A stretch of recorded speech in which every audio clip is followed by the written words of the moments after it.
There are only 2 countries in Africa that have never been colonized. Today, there are 55 sovereign states in Africa. Before World War II, there were only 2.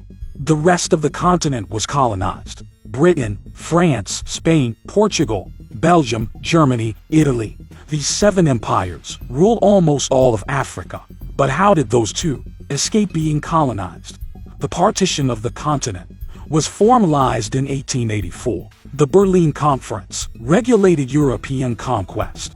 Great European powers gathered in Berlin to sign the General Act. Historians consider it the beginning of the scramble for Africa. Of course, colonization had already been going on.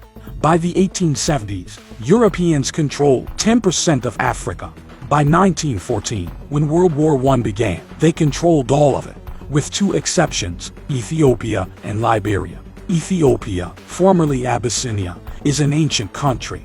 It was one of the great powers in biblical times. Back then, it was called the Kingdom of Axum.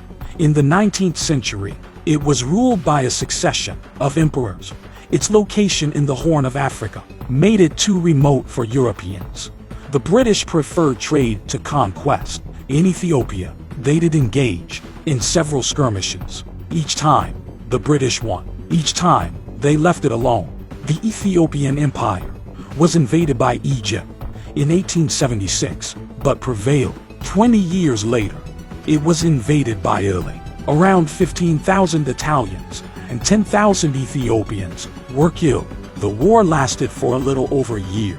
At the decisive Battle of Adwa, the Italian army was crushed. In 1896, Italy agreed to the Treaty of Addis Ababa. This ended the war and recognized Ethiopia as an independent state. In 1935, Italian dictator Benito Mussolini invaded it again. This time, the Italian annexation succeeded. In 1936, Ethiopia was merged with Eritrea and Italian Somalia. The new territory was known as Italian East Africa, but this was occupation rather than colonization. It lasted until 1941, when Ethiopia regained independence. The country has been plagued by civil wars, famine, and coups. It still remains one of the least free countries on earth, but its sovereignty has never been threatened. After 1941, the case of Liberia is very different. Liberia was founded by the United States in 1821.